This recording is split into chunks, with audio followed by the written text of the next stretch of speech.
بسم اللہ الرحمن الرحیم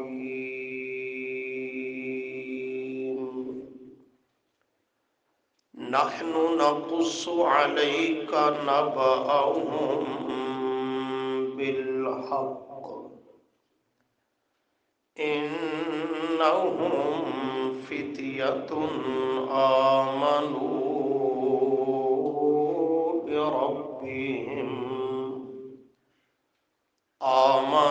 بربهم وزدناهم هدى صدق الله العظيم اللهم صل على محمد وعلى آل محمد كما صليت على إبراهيم وعلى آل إبراهيم إنك حميد مجيد اللهم بارك على محمد وعلى آل محمد كما باركت على إبراهيم وعلى آل إبراهيم إنك حميد مجيد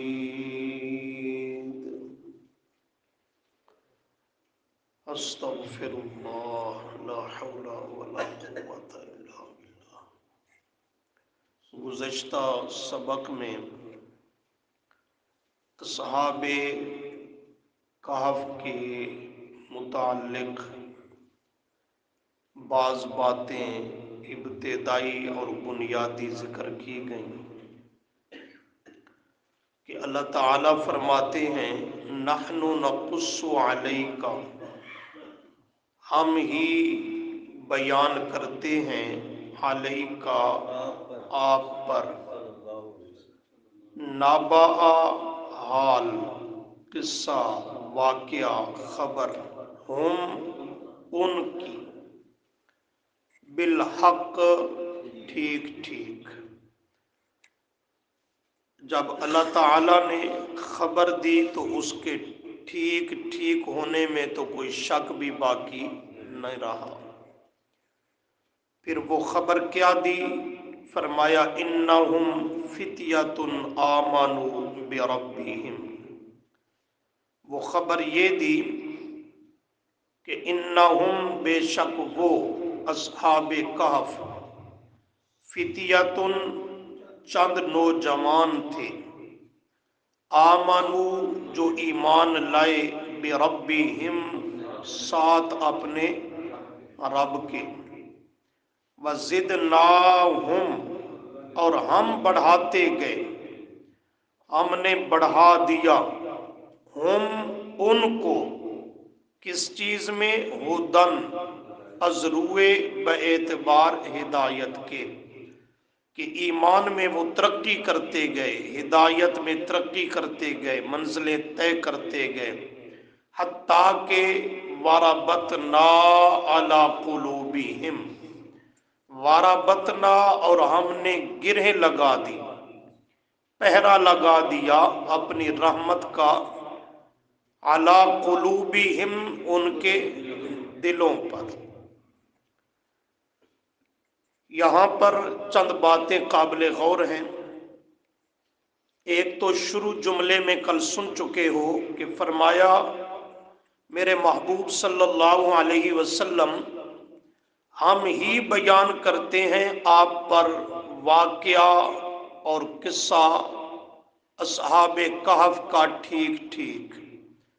اس پر آپ سن چکے ہیں گزشتہ سبق میں کہ اللہ بتا دے تو پتہ چل جاتا ہے، اللہ نہ بتائے، خبر نہ دے، وحی نہ نازل کرے تو باوجود کہ آپ صلی اللہ علیہ وسلم امام الانبیاء والمرسلین ہیں، لیکن رب کے بتائے بغیر غیب کی خبر کا پتہ چل سکتا نہیں ہے۔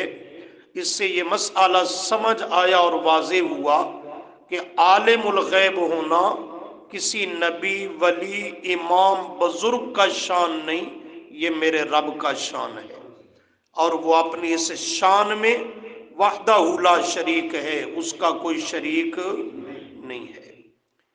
فرمایا انہم فتیۃ، یہ واقعہ جن اولیاء کا ہے، فرمایا وہ کوئی عمر رسیدہ نہیں تھے، تجربہ کار نہیں تھے، چلے کاٹنے والی سرکار نہیں تھے، جوہدیاں کرنے والے نہیں تھے، وہ خالص مخلص موحد تھے اور اس اللہ کے دین پہ ڈٹ جانے والے تھے۔ اسی کا نام ولایت ہے اور یہی ان کی ولایت کی پہچان ہے۔ تو فرمایا یہ فتیۃ، چند کیا تھے؟ نوجوان تھے، جوانی کی دہلیز پر قدم رکھنے والے۔ اس پر گزشتہ سبق کے اخیر میں جملہ ذکر کیا کہ جوانی یہ انسانی زندگی میں اہم ترین حصہ ہے۔ انسان کی زندگی 3 حصوں پر مشتمل ہے، ایک بچپن ہے، ایک جوانی ہے اور ایک بڑھاپا ہے۔ بچپن کھیل تماشے میں گزر جاتا ہے، دنیا کی زیب و زینت اور رونقوں میں۔ بڑھاپا بیماریوں میں گزرتا ہے۔ ایک ہی حصہ بچ جاتا ہے جوانی کا، جو انسان کی زندگی میں قیمتی متاع ہے، بشرطے سے قیمتی بنایا جائے۔ علامہ ابن حجر عسقلانی رحمہ اللہ عظیم محدث گزرے ہیں، انہوں نے ایک لمبی حدیث نقل کی، اس میں ایک جملہ ہے، اللہ تعالیٰ فرماتے ہیں مجھے 3 آدمی بہت محبوب اور پسند ہیں، اس میں ایک بذل الاستطاعہ، وہ نوجوان میں رب کو بہت محبوب اور پسند ہے جو اپنی جوانی میری عبادت میں کھپا دے اور میرے دین پہ لگا دے۔ بذل الاستطاعہ، اس کی سوچ، اس کی فکر میری عبادت، میرا دین، میری طاعت و فرما برداری ہو، تو ایسا نوجوان اللہ فرماتے ہیں مجھے بہت محبوب اور پسند ہے۔ اس سے بڑی سعادت کیا ہو سکتی ہے؟ تو یہ حصہ زندگی کا وہ اہم ترین اور قیمتی حصہ ہے، اس لیے کہ ویسے بھی ضابطہ ہے خیر الامور اوسطھا، کوئی بھی چیز ہے تو اس کا درمیانی حصہ وقت وہ سب سے بہتر ہوتا ہے، نہ ابتدا نہ انتہا۔ اصل جو مقصودی حصہ ہے وہ درمیانی حصہ، خیر الامور اوسطھا، اوسط درمیانی حصہ یہ تمام امور کا وہ خیر اور بہت بہتر ہوتا ہے۔ تو انسانی زندگی کا بھی یہی حال ہے۔ نبی کریم صلی اللہ علیہ وسلم نے فرمایا اغتنم قبل 5، 5 چیزوں کو 5 چیزوں سے پہلے غنیمت جان، اس میں ایک چیز یہی جوانی ہے۔ شبابہ کا قبل حرامک، اپنی جوانی کو بڑھاپے سے پہلے غنیمت سمجھ کہ اس میں خوب اللہ کی رضا والے کام کر کہ صحت، طاقت، قوت یہ سب کچھ حاصل اور میسر ہے، تو اس عرصہ میں اللہ کی عبادت، اس کی فرما برداری اور اس کی رضا کو حاصل اور تلاش کر۔ تو اس 5 چیزوں میں نبی علیہ السلام نے جوانی کے حصے کو اہمیت کے ساتھ ذکر کیا۔ اسی طرح تیسری حدیث میں ہے، آپ صلی اللہ علیہ وسلم نے فرمایا وہ کل قیامت کا دن جس دن عرش الہی کے علاوہ کوئی سایہ نہ ہوگا، صرف اللہ کے عرش کا سایہ ہوگا میدان محشر میں اور بس۔ لیکن اس دن 7 قسم کے خوش نصیب انسان ایسے ہوں گے جنہیں اللہ بلا کر اپنے عرش کے سائے میں جگہ دے گا۔ سبحان اللہ، اللہم اجعلنا منہم، اللہ ہمیں بھی ان میں شامل فرما دے۔ ان 7 قسم کے لوگوں میں سے ایک وہ نوجوان بھی ہے کہ جو جوانی میں اللہ کی عبادت کرنا اس کی فرما برداری اور دینداری اس کا شغل اور اس کا مطمع نظر بن جائے۔ وہی پہلی حدیث والا مفہوم ہے کہ اپنی زندگی کے اس حصہ کو اللہ کے دین اور عبادت کے لیے وقف کر دے۔ ایک اور حدیث میں ہے، فرمایا کل قیامت کے دن ہر آدمی اللہ کی عدالت میں آئے گا۔ ایک حدیث میں ہے 4 سوال، ایک میں ہے 5 سوال اس سے کیے جائیں گے، اور لا تزول قدم عبد، اس کے اس وقت تک اپنی جگہ سے قدم نہیں ہل پائیں گے، اپنی جگہ سے قدم نہیں اٹھا سکے گا جب تک ان سوالوں کے درست جواب نہ دے لے۔ اس کو ایک جگہ کھڑا کر دیا جائے گا، اس پہ یہ سوالات کیے جائیں گے، جب تک ان کے درست جواب نہیں دے سکے گا تب تک اسے اپنی جگہ سے ہلنے نہیں دیا جائے گا۔ اس میں ایک سوال اسی جوانی کے متعلق ہے، میں اللہ نے تجھے شباب جوانی عطا کی، بتا اس کو کن کاموں میں ضائع کر کے آیا ہے یا قیمتی بنا کے آیا ہے۔ یہ خاص اس زندگی کے حصہ کے متعلق سوال کیا جائے گا۔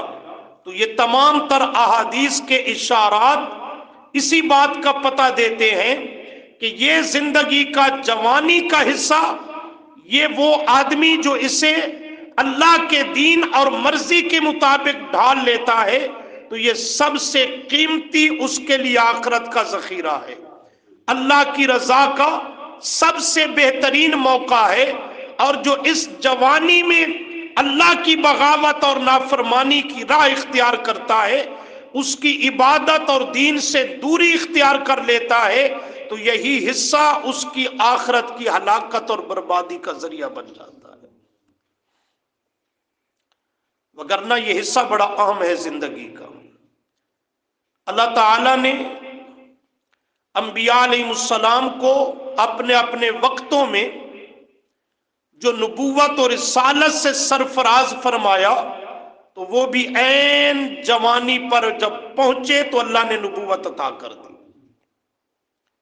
کہ اب یہ اس ذمہ داری کو نبھانے کے قابل ہیں۔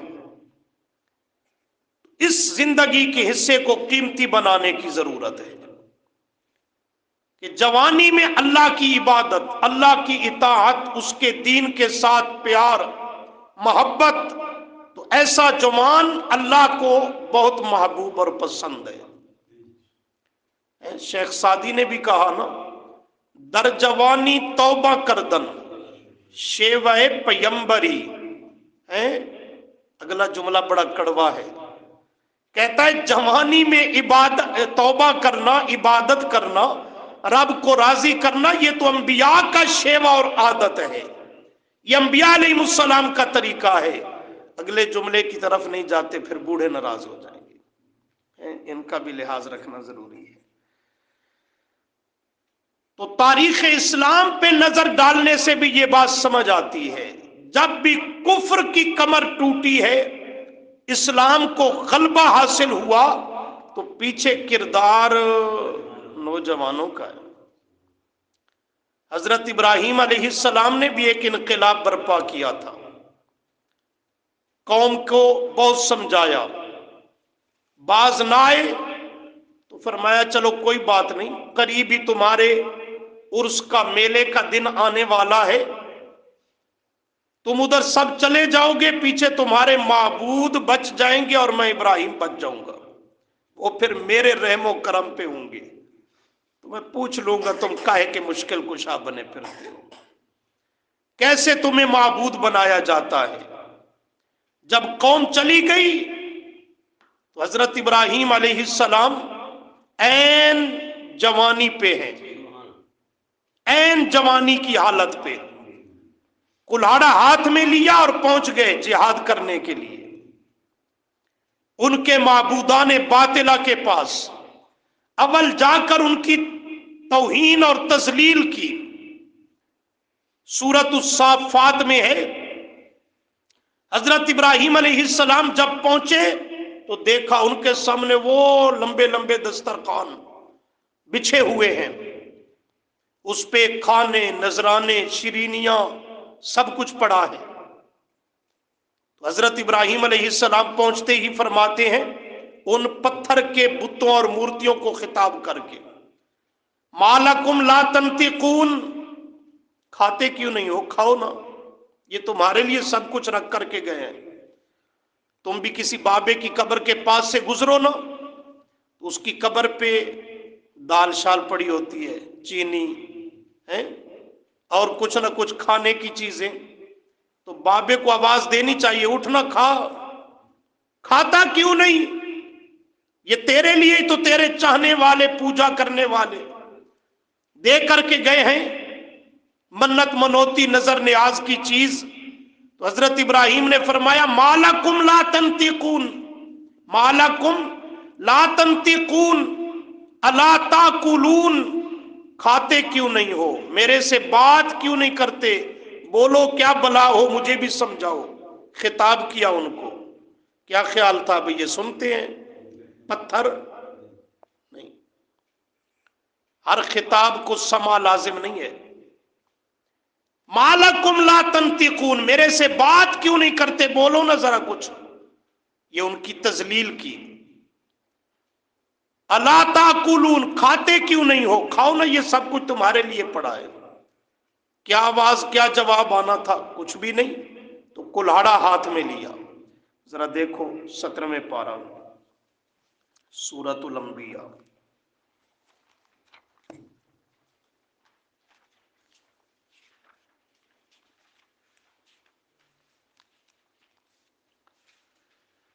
پانچ سو اکیس، صفحہ 521،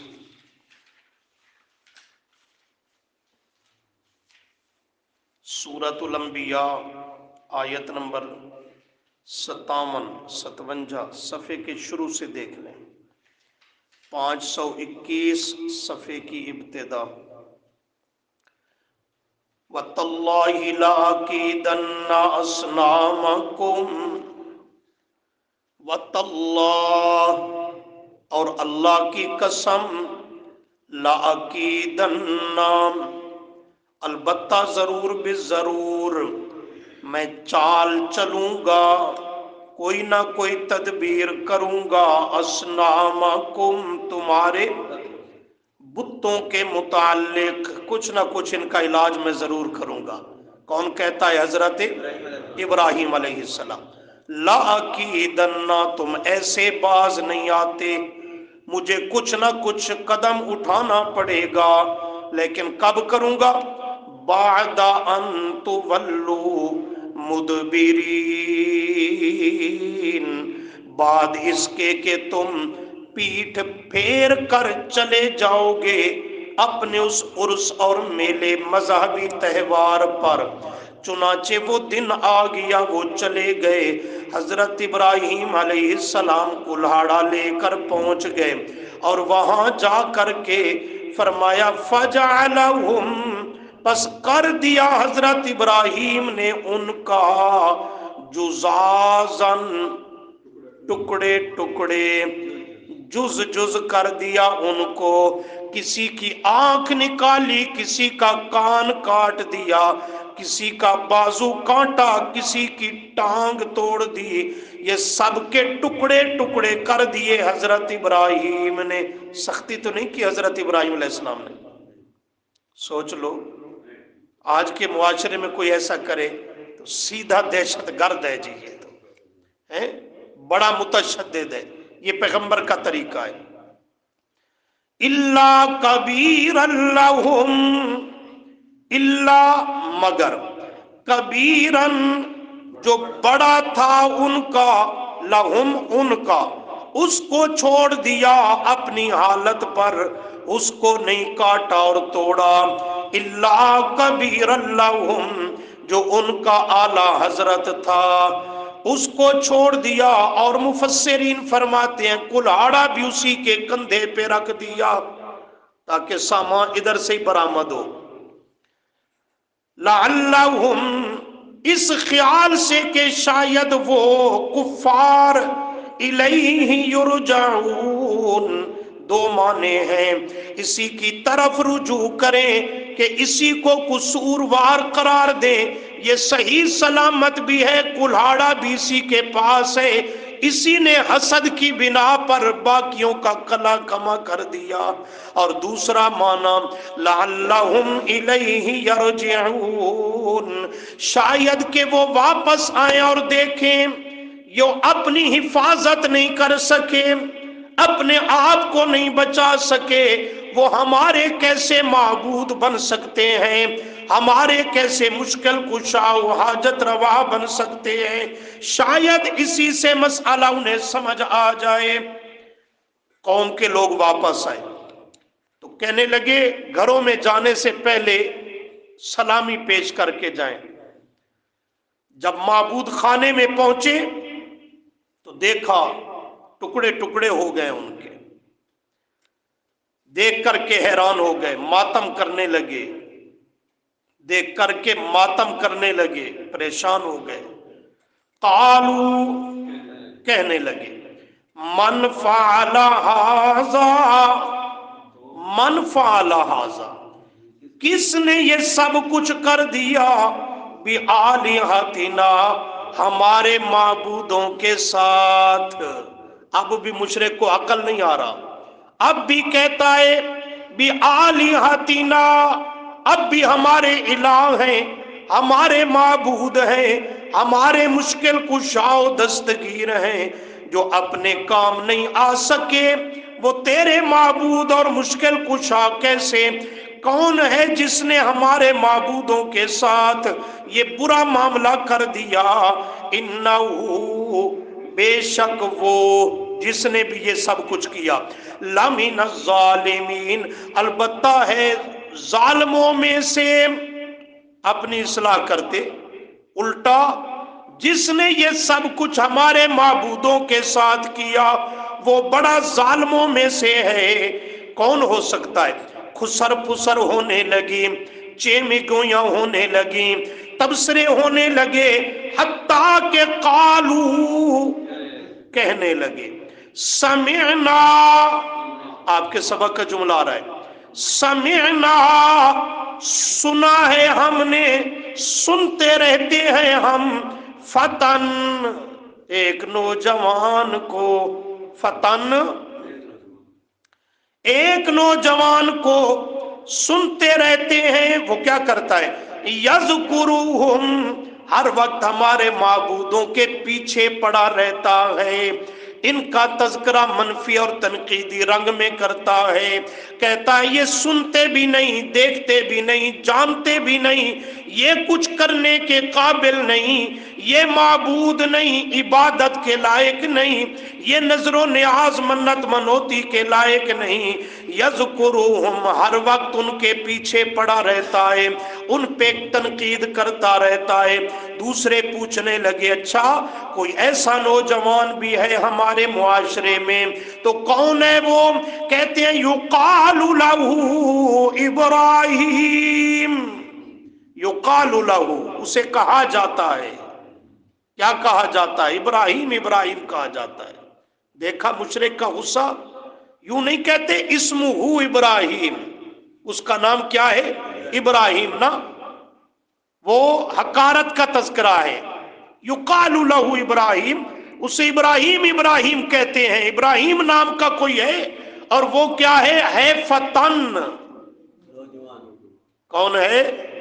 نوجوان، اور یذکرہم، ہر وقت ان کے پیچھے پڑا رہتا ہے، ہمارے معبودوں کو برا بھلا کہتا ہے اور ان کے پیچھے پڑا رہتا ہے، اور نام اس کا، اس کو ابراہیم ابراہیم کہتے ہیں۔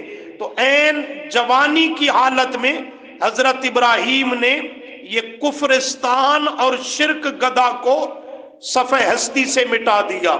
قالو، کہنے لگے، چلو آئے ہو تو ترجمہ کر لو اب ان آیتوں کا۔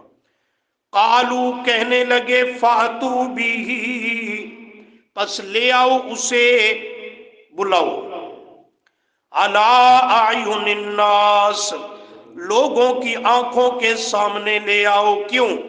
لعلہم یشہدون، تاکہ لوگ اس کے بیان کو سنیں،